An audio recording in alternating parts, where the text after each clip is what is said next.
Well, welcome, and thank you for joining us for today's event, hosted by the Foundation for Defense of Democracies. And I'm Cliff May. I'm the founder and president of FDD. It's Friday, October 24th. We're pleased to have you here for this conversation, some in person, some tuning in live, some listening to our podcast, some watching on C-SPAN. Very pleased to have C-SPAN with us. America's ability to achieve and sustain energy dominance is central to both economic growth and national security. The newly established National Energy Dominance Council is charged with ensuring reliable, affordable energy at home while leveraging U.S. resources to project strength abroad. This mission is critical, not only to fueling and capitalizing on the artificial intelligence revolution, and I would argue the artificial intelligence arms race may be something you want to comment on, but also to strengthening America's capacity to deter and, if necessary, to defeat the Chinese Communist Party, which I'll remind you is the most powerful communist party in all of history. We also have to counter threats from Russia, from the Islamic Republic of Iran, from North Korea. We call those four the axis of aggressors around here, and from Venezuela and other adversaries who are sort of an axis of enablers to the axis of aggressors. FDD's newly established Energy and National Security Program seeks to address some of these challenges and opportunities. To discuss these issues and more, I am very pleased to welcome the Honorable Doug Burgum, 55th Secretary of the Department of the Interior and Chairman of the National Energy Dominance Council. A North Dakota native, Secretary Burgum served as the state's 33rd governor from 2016 to 2024. He provided seed capital to Great Plains Software in 1983 and led the startup through a successful IPO before its acquisition by Microsoft in 2001. Secretary Burgum remained with Microsoft for 6 years as Senior Vice President of Business Solutions. He later co-founded Arthur Ventures and has served as chairman for several international software companies, including Atlassian and SuccessFactors, and as a board member for Avalara. Hope I pronounced all that close enough. Joining Secretary Burgum is FDD's Senior Advisor Richard Goldberg, Director of FDD's Energy and National Security Program. During the Trump administration's transition from late 2024 through August 2025, Rich helped conceive, launch, and operationalize the National Energy Dominance Council. As its senior counselor, he advised on all aspects of the council's work, including oil and gas, nuclear power, AI energy infrastructure, and critical minerals.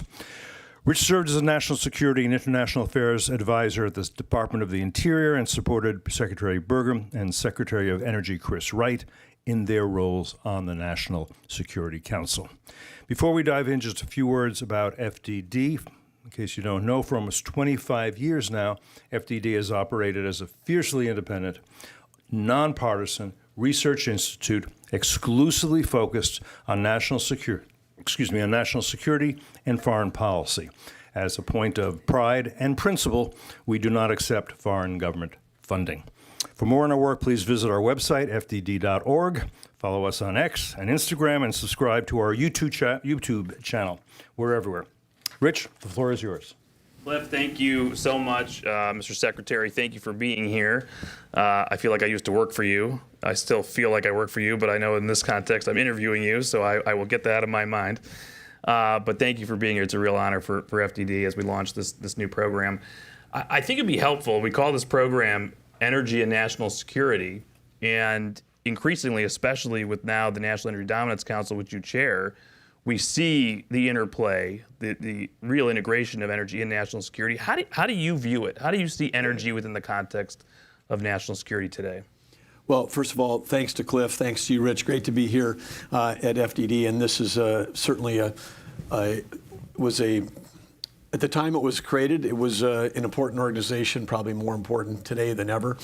So grateful for all the people that have helped build this organization and are addressing these important topics. But when you think about national security and energy, you can't really separate the two. any more than you can separate energy from the economy.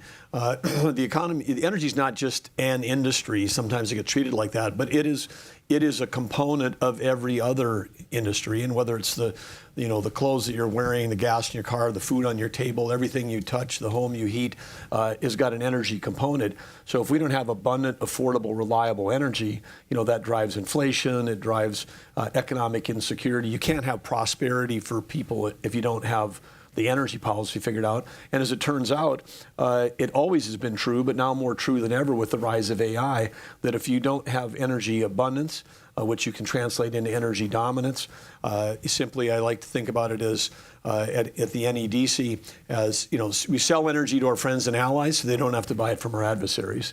And thank goodness we have a president in President Trump who understands everything I just said, and he understood the need for a National Energy Dominance Council, and he understands energy diplomacy and wielding the power of energy, and that we have an energy abundance in this country has been central to him resolving the 8 conflicts, and it'll be central to him resolving the 9th one, that hopefully soon, around the world. And so it's a tool for nothing short of prosperity at home, peace abroad, is what the NEDC is all about. In this term, energy dominance, right? This is, we haven't heard this term until I'd say the last year or so. I heard you saying it a lot in the last couple of years. President Trump has definitely adopted this. We now have a National Energy Dominance Council. We used to talk about energy security. I think we started talking about energy independence as a nation. Now we talk about energy dominance. What does that term mean to you? What does it mean to the president?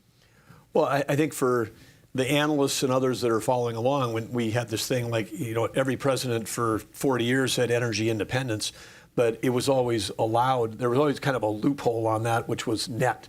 As long as we were exporting more than we were importing, it was okay to have dependence on certain individuals. But that didn't mean that you had the infrastructure that you need to do that. Energy dominance is we can take care of all of our own needs domestically, and we've got the ability to supply in quantities to all of our allies so that they don't have to be dependent on others. And again, part of what drove energy in the last couple of decades has been this climate extremism or climate idealism, depending on how people, they may not have thought of themselves as an extremist, they thought of themselves as a climate idealist. But if you said to yourself, the most important thing in the entire world for all decisions from all governments is 1 degree of theoretical temperature change in the year 2100, and you let that start driving every decision that you make around energy policy, well, you know who that's really good for? It's really good for all the people that Cliff talked about at the beginning in terms of the axis of aggressors. I mean, if you're Russia and you convince Germany to shut down all your nuclear, close all of your baseload coal plants, and become entirely dependent on Russian gas, it's a great thing for your business model. And if anybody that's tracking national security doesn't think that there is, in a world of democracies where there's open information and anybody can sign up to have a social media account, if anybody is left alive that doesn't understand that countries like Iran and Russia and China and others that have state-sponsored cyber information programs going on every day, if they don't understand that they have been feeding, information out to support the idea that this idealistic extremist cause was the thing that was going to save the planet, then people are just asleep. I mean, understand that this was a actively driven strategy to try to convince people that somehow this promise of highly subsidized, intermittent, weather-dependent sources of energy was going to somehow save the planet, when in fact what it was really doing was destabilizing national security, and it was undermining the economic prosperity of our allies. And so again, nothing short of trying to reverse that is what we're also about at the NEDC. There's 2 places where I have seen, I think, clearest examples of what you just said becoming very obvious, I hope, to a broad range of people, regardless of partisanship, regardless of ideology. One is, just this week, we obviously saw new sanctions announced on Russia, this week targeting oil, but there's an ongoing conversation on gas as well. And we think about past attacks on U.S. LNG. and the transformation that we see ahead now on U.S. LNG and what it means for Europe, what it means for Russia policy, other policies around the world, and then the AI energy infrastructure context as well, and having the power, having the electricity to power us to AI and win that race. Both of those seem pivotal to our national security. Take either one in which order you want, but maybe Russia is the story of the week right now. How do you view this week's sanctions announcement within the context of energy dominance and the role of American energy there? Well, the sanctions are critical right now against Russia, are critical to ending this conflict in Ukraine. Russia has been funding this war based off of their oil and gas sales and revenues, in the same way that Iran was funding 24 terrorist groups off of their oil production. And the failure of the U.S. to exercise a policy around energy dominance is no more clear than it was under the last administration. In the last administration, the Biden administration, there was nothing short. It was actually, the number's actually 70. There was 70 executive orders and administrative actions taken against the state of Alaska. You know, their production went down. North Dakota, energy producing state, under the Biden administration, our oil production went down. We were at one time the number 2, oil producer in the country. It went down because of the pressure for things. And you know whose oil production went up during those 4 years? Iran's oil production went up, and Iran was supposedly sanctioned by the last administration, but they were also, releasing billions of dollars of funds for, here's for 5 hostages, here's $6 billion, we'll unfreeze accounts. I mean, it was such a pro-Iranian approach, and in many ways, it was they allowed the whole Russia-Ukraine thing to happen because they were all on board on this, on the climate extremism thing. And just to take Germany. Germany is the biggest economy in the EU, and Germany chased this green dream. They spent $500 billion all in on trying to chase what I call the green dream of we're going to have wind and solar management. They produce 20% electricity now than when they did before, and it's at 3 times the cost.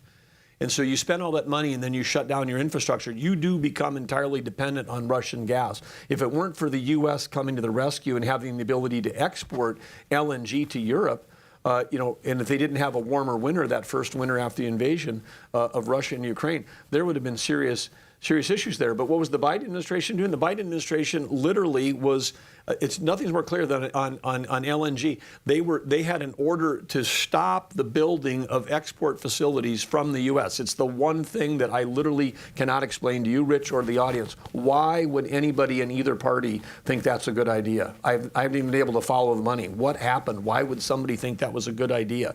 And because if you were someone that said, oh, we're doing it to save the planet because we're worried about CO2, LNG has been the thing that's reduced CO2 emissions more than anything else. So it doesn't even make sense from an environmental standpoint. I still can't figure that one out. But under the Trump administration, we're trying to build as much capability as we can. In 2025, I mean, this is how fast we're going, 33% increase in LNG exports from the U.S. in this year. I mean, and we're still building LNG export facilities at a rapid capability. I mean, the U.S. is now the largest LNG exporter in the world. And LNG can be used to heat homes. I mean, a single ship leaving the coast of Louisiana can heat 100,000 German homes for a year. I mean, so home heat, turn it into fertilizer, generate electricity for the AI arms race. It's so critical. And we've got a lot more that we can do to actually increase our ability to sell energy to our allies. But the Russians funding this war, they've got a high cost of energy. Most of their oil production is traditional in conventional wells. They've never cracked the code on the shale side of things. They're depleting their best resources. They're moving into the marginal areas. If we can get the price of oil down a little bit further, it gets below their break-even point. And at some point, I mean, wars are a little bit like political campaigns. They end when you run out of money. And at least right now, Russia's shown no interest. They've been fighting this senseless war for 4 years against a little country and not winning. And then, and how do you get it to stop? We have to get it to stop by cutting off their financial resources. And President Trump, Scott Bessent, and the whole team in this administration, there's a plan to do so. The relationships we have in the Middle East that allow people like Kuwait and Saudi Arabia and others to pick up the slack and start selling oil to India. And we got a President Trump, he picks up the phone this week, calls Modi and says, you guys have got to stop buying Russian oil. Picks up the phone, calls the Crown Prince, calls MBS, says, hey, can you guys do that? It's like probably not even reported. I mean, this is just, we've never had a president who could literally, without an appointment, can say, get him on the phone, I want to talk to him. Shaping world energy policy right from the Resolute desk is what's happening in a week like this that leads up to us announcing these sanctions, and then we're going to have the alliances to make it stick. And so I'm very optimistic that the pressure that we're going to be able to put on Russia is going to bring that conflict to an end. And again, that's President Trump's all along said, let's stop the killing. And again, what this is sell energy to our friends and allies. So they stop buying. Step two will be, and what Chris Wright and I and others are working on is, how do we build the infrastructure in Eastern Europe so that they have alternative sources from the U.S.? I mean, we can harangue a landlocked Eastern European country all we want and say, stop buying Russian, LNG. But if they've only got one pipe into the country, it's kind of falls a little bit on, like they say to us, what do you want me to do? I got one pipe. But we have an opportunity to build infrastructure that permanently will take away these dependencies on Russia so that they can never do it again. It creates alternative supply. It's great for those countries in Eastern Europe for their economies, and it's great for the U.S. And if we can, again, I think we're starting to see a turning point on how people think about energy policy around the world, led by the United States. People are starting to wake up, particularly, we'll talk about AI, but in a world of AI, if you don't have reliable, affordable, and massive amounts of energy, you're going to miss out on the next wave of capital investment that's in an AI-driven economy. And you were recently in Greece, right after you were at Gas Tech a few weeks ago. This is sort of the crossroads, it seems like, where a lot of this American LNG is coming into that will serve that Eastern European market. It will, and Greece has been a terrific partner. Their prime minister totally gets it, totally on board. And there's another big energy conference coming up in a couple weeks. Chris Wright and I will both be there. I visited an LNG import facility in Greece. They had offloaded 31 LNG ships from America. 35 had been at the port, 31 of them had come from the U.S. They would like to take more. They're offloading more there. They've got some ability, to be able to send that off to their neighbors. But if, like I said, the north-south corridor idea that would come from there, their participation in the 3+1, there's more resource in the Eastern, Mediterranean. All kinds of opportunities to break the dependence that Eastern Europe has had on Russia, and that even more than NATO is going to stop the threat of conflict along that border, which we know has been going on for over a century.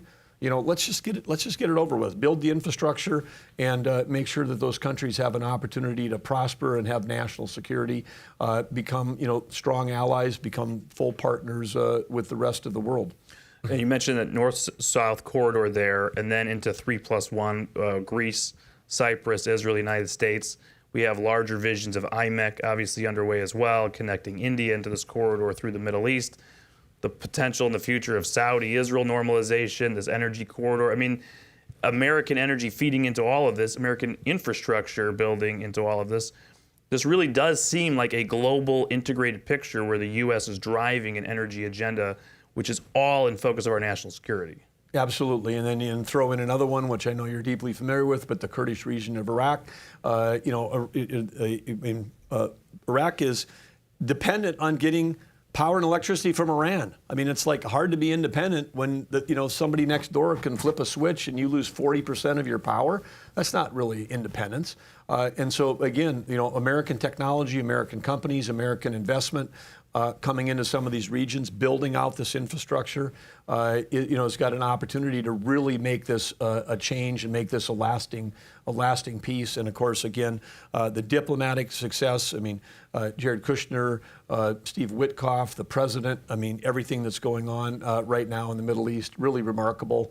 And this is an opportunity for us, and it's an opportunity for American companies and our allies to really put in the infrastructure to allow energy abundance to flourish and help bring prosperity and peace to the world. Before we leave the Middle East, I want to go back to Alaska and something you said. But if we're in the Middle East right now, obviously we went through a 12-day historic war between Israel and Iran, ended with the B-2 bomber strike that the president likes to talk about, and the incredible destruction that brought on parts of the Iranian nuclear program.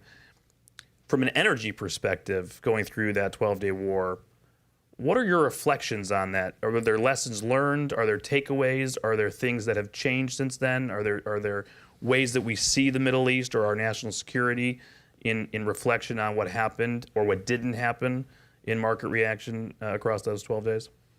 Well, first of all, again, under President Trump's leadership, remarkable courage, remarkable insight, remarkable decision-making to get us to where we are today. But having, as you would know, the chair of the National Energy Dominance Council also sits on the National Security Council. Department of Energy, Chris Wright, our fantastic Secretary of Energy, has always sat on that position. DOE has always sat on the Security Council.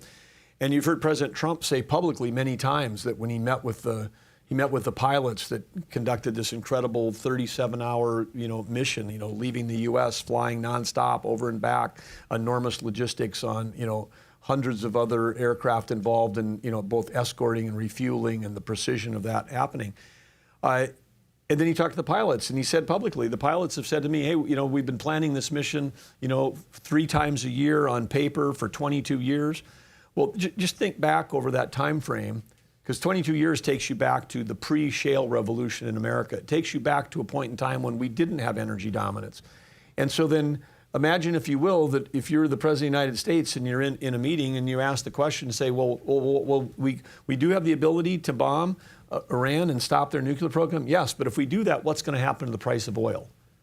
And if you'd asked that question 22 years ago, pre-shale, it would have been, oh, well, that's going to be a problem, because we're very dependent on imports, and so much of the world's economy depends on what goes through the Strait of Hormuz.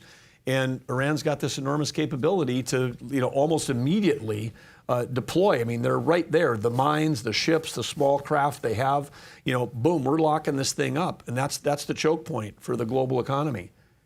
And so, again, President Trump, if he, we're making this decision this year, and he asked his advisors, what's going to happen to the price of oil? Well, you know what the advisors had an opportunity to say? Nothing.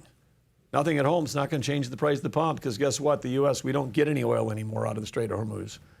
And so then you're in a position where now the military power, tied with the economic power of tariffs, tied with the courage to be able to actually use that, you've got the degrees of freedom, because I'm sure other presidents may have gotten to that point, where they said that we're going to take action, but then they didn't, because of the impact that might have happened here. There's an election, price at the pump going through the roof, and so this, the 12-day war happens with Iran, and what happens here? Americans, if they weren't paying attention, didn't even know what happened, and they certainly didn't notice it when they went to fill up their car, because the price didn't really change here domestically. But, and again, it's public information. You know who called Iran? China. China called Iran. It was in the paper 2 days later. China calls Iran, do not mine the Strait of Hormuz. China imports 11.5 million barrels of oil a day, and half of that is coming through the Strait of Hormuz. We didn't have to worry about it. Other people in the world did. And this is the degrees of freedom and power that you have if you've got a president that's willing to both A, understand it, and A, use it. This is why we get the remarkable results that we have today, is because of all of these coming together. If we did not have energy dominance, we wouldn't have the ability to deploy power the way we are, either through tariffs or through militarily at all.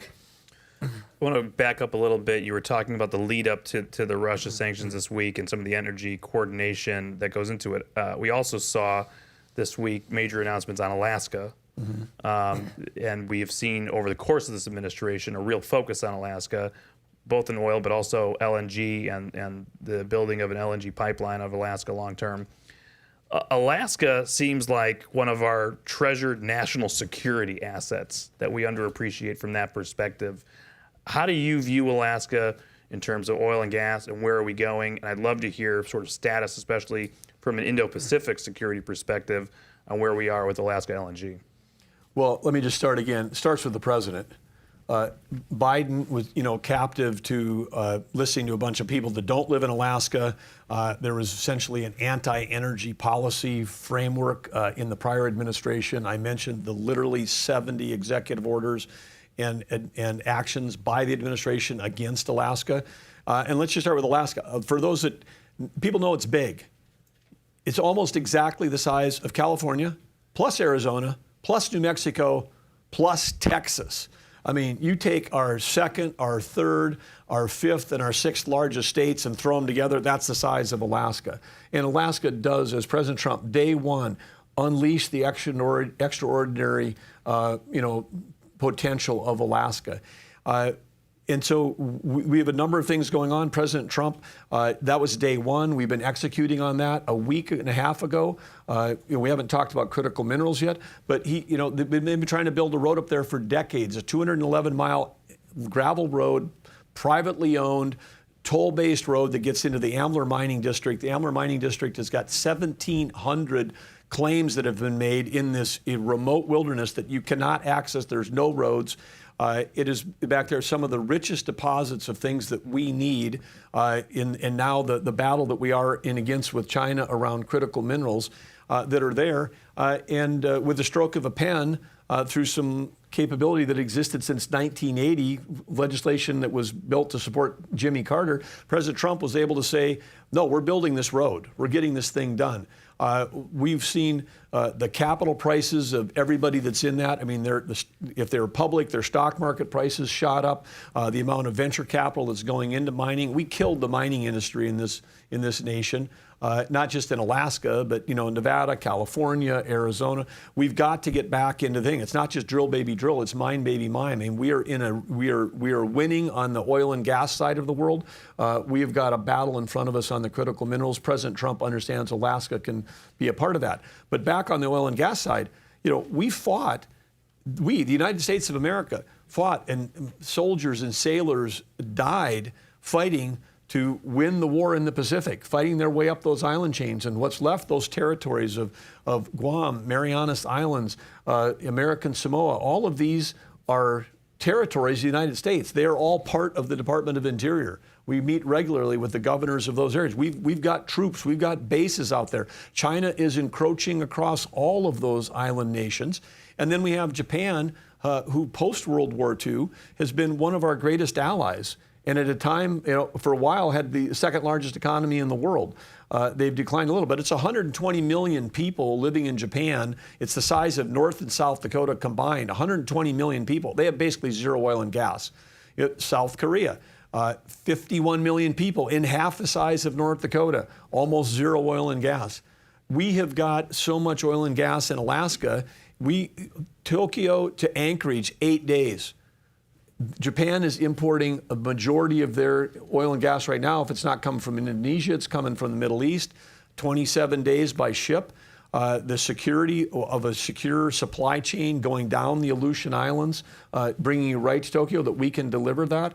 And of course, everyone knows that we've had oil in Alaska for 50 years. The amazing Trans-Alaskan pipeline, remarkably built in 28 months. In 28 months, this is when America could build big, important things and build them well. That thing is, on the northern reaches of the North Slope, it's built on stilts, so it doesn't melt the permafrost. It's never had a major leak. It's got seismic capability to be able to handle, the jiggles that come from the many seismic events that happen. It crosses 3 mountain ranges. It goes from sea level to over 4,100 feet and down and up and down and up. I mean, this was America. In 1976, we built that, and they had 28 months, and there was no road. They had to build the road first. They had to build a road, then they built the pipeline. It's worked perfectly. There's no way to get gas off the North Slope. Every barrel of oil that comes up produces enormous amounts of gas. We've re-injected. With every barrel that comes up, we take the gas, we re-inject it back into the North Slope field. There's 50 trillion cubic feet with a T, 50 trillion cubic feet of gas on the North Slope. So there's a proposal right now to build along that same road an LNG pipeline. And when we build it, you say it's a 42-inch pipeline. The demand coming off that pipe for LNG from Taiwan, from South Korea, from the Philippines, from Vietnam, and from Japan could be more than double than what that pipe will hold. I mean, the minute it gets built, people are going to say, wow, we should have built 2 pipes.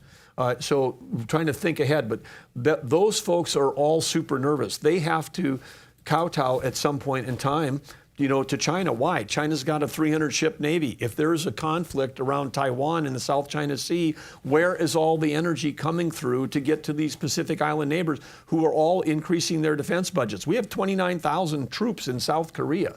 We've got huge air bases in Japan. How's that going to work if those countries are out of energy in 2 or 3 weeks?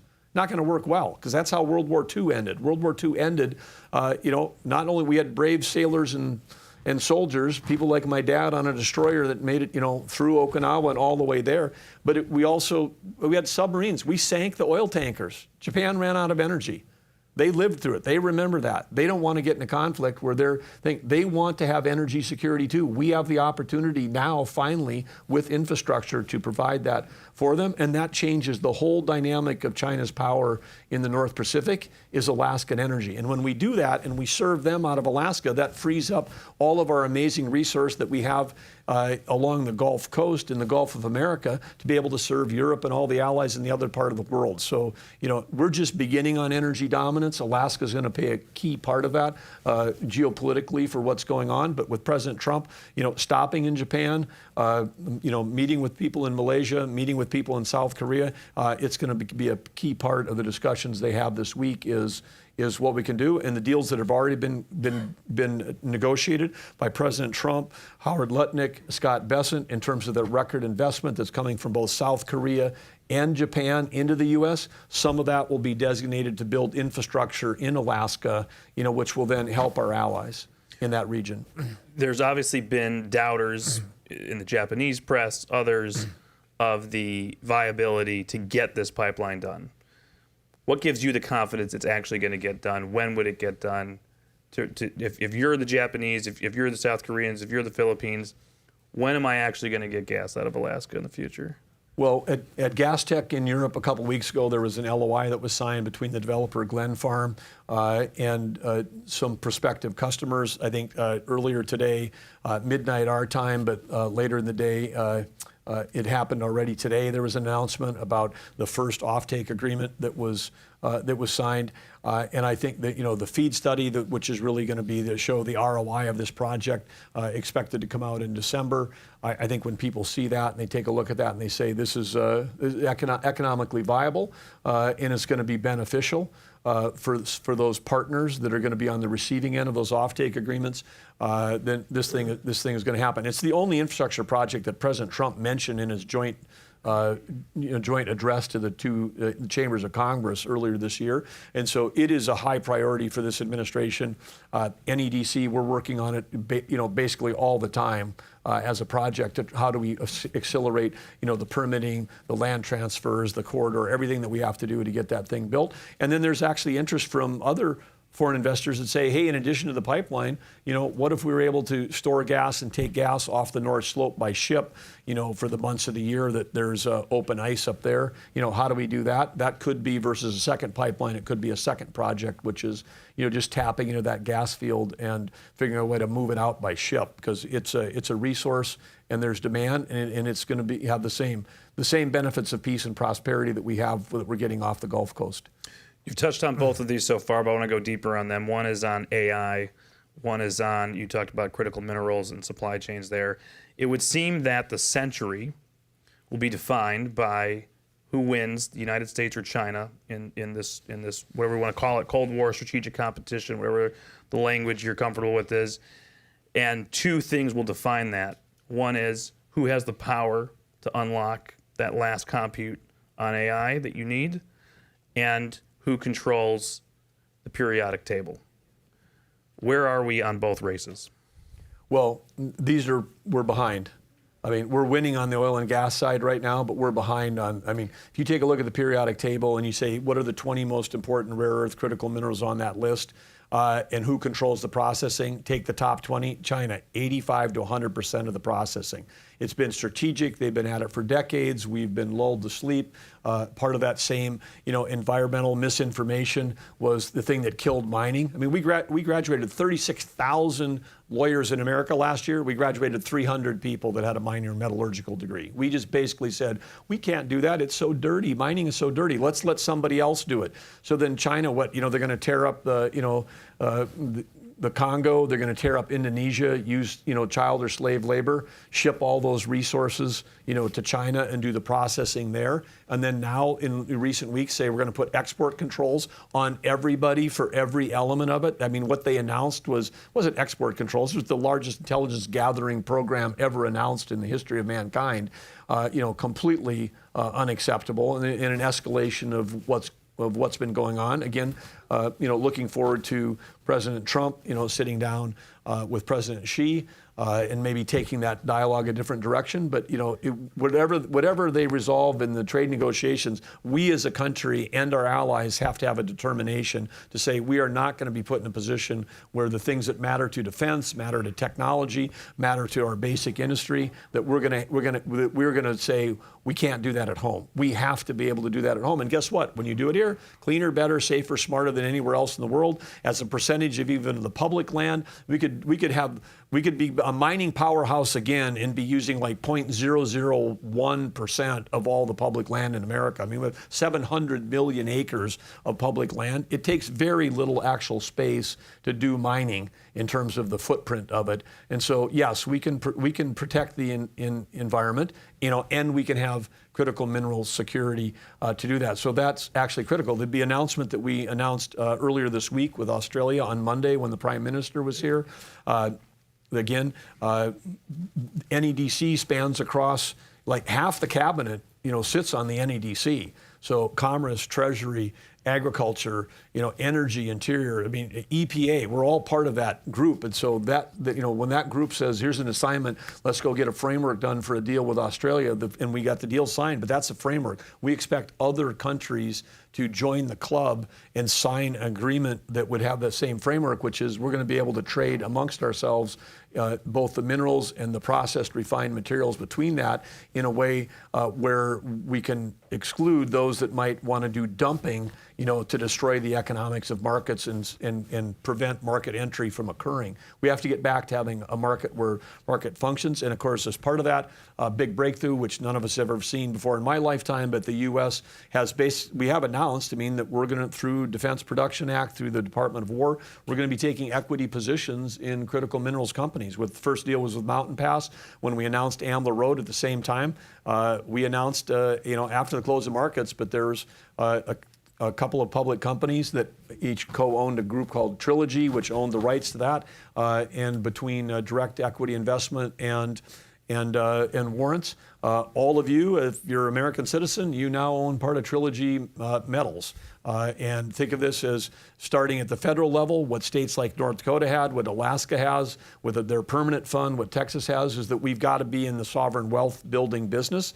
And it's okay for us to take minority positions in things that are critical to national security, because when you do, and then you announce it, there's gains that occur because then you've breathed life back into these markets. That'll help attract capital, from the traditional capital markets. But that's an important strategy. And just like we have a strategic petroleum reserve, we have to think about how we're building up a critical minerals reserve as well across all these elements. So it is the periodic table. Some people may have slept during that portion in high school, but those that didn't, you got a great career ahead of them because we've got to get back into this game and really be strategic about how we manage it. But the good news, we've got the resources to do it. Now we just have to move at warp speed to make sure that we take care of those dependencies. Power and AI. China seems to be way ahead. We're catching up. It's a priority. Are we going to get there? How are we going to get there? China has been, again, very strategic. Well, the rest of the world, and they might have signed on to the Paris Accords and said, great, the rest of you shut down your energy production, go to something that's highly subsidized, intermittent, and and weather dependent, and bankrupt yourself doing that, and then keep shutting down your base load. And meanwhile, even though we've signed the agreement, we're going to ignore everything on there, and we're going to build so much electricity every possible way we can. China added 93 gigawatts of coal last year. A gigawatt is all of the Denver metro area. 93 gigawatts. These aren't U.S. clean coal, beautiful clean coal U.S. plants, where everything is taken out from an emission standpoint, that comes out of a U.S. plant. If there's a U.S. coal plant running today, it's one of the cleanest plants in the world. But China just slapping them up, 1970s, 80s technology, let's go. And again, so their line, if you look at electric production in China, it is just skyrocketing. Nuclear, they have over 25 projects that are being built right now. We in the last 30 years, I think we built 2. I mean, we also, if it weren't for the U.S. Navy with their small modular nuclear reactors running our submarines and our aircraft carriers, we'd have been basically shut ourselves out of an industry. But even though we were trying to kill the nuclear industry, we still get about 17 or 18% of our electricity from it. But President Trump signed 4 executive orders breathing life back into the nuclear electricity energy in this country and in that market. There's more capital that's flown back in from the private sector and from venture capitalists into nuclear in the last 4 months than there was in previous decades. So again, whether it's nuclear, geothermal, there's some exciting things that are happening. We got to get back in the hydro business, and keep our hydro going. And then we have to keep everything that's going now, base load, regardless of source, has to keep going. Chris Wright has used his authorities to stop the premature shutdown of base load in this country. And it's all about electricity. A kilowatt hour is worth more today than at any point in human history. It's a beautiful thing that electricity can run these lights or heat your home if you wanted to. There's more efficient ways to heat your home than with electricity. That would be called natural gas. But it's great that we've got power. But now you can take electricity and turn it into intelligence. And again, I would ask everyone, stop calling them data centers. I mean, a data center, great. You got a healthcare insurance provider, and you've got a patient, and then you've got a payer, the insurance company. It's a closed loop system. If that data center is transacting, a healthcare claim, if it's transacting a shopping claim between a buyer, a seller, and a third party, that's interesting. It's commerce, it's business transactions. If you have an AI factory, you're taking electricity and creating intelligence. Intelligence is a general purpose technology, a GPT. It can be used by anyone. You can use it to cure cancer. You can also use it to shoot down, 498 out of 500 incoming missiles, which is what Israel did a year ago. And America, read that in the paper and then said, oh, what was the score of the game last night? I mean, it was no big deal that somehow, that somehow if people shot 500 missiles at us in America right now, that we'd be able to shoot down 498. I don't know. I mean, this is why the Golden Dome, Iron Dome, there's a world of warfare that's occurring right now on this planet that is being driven and secured by AI, and the U.S. has been behind on that. We've got to catch up. We've got to have the power to be able to do that, and the power is electricity. So at NEDC, we are doing everything. Every day we get up and we say, what are the supply chains? We need more turbines. We need more transformers.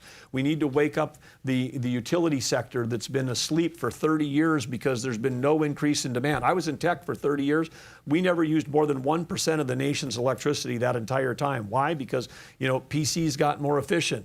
We were building, in tools that allowed everybody that built a refrigerator to be more efficient. I mean, we kept getting more and more efficiency, so people just thought we're going to have the same demand for electricity forever. What we got handed by the Biden administration, it shows electricity is going to be flat. It's actually declining because we were shutting down baseload and replacing with intermittent.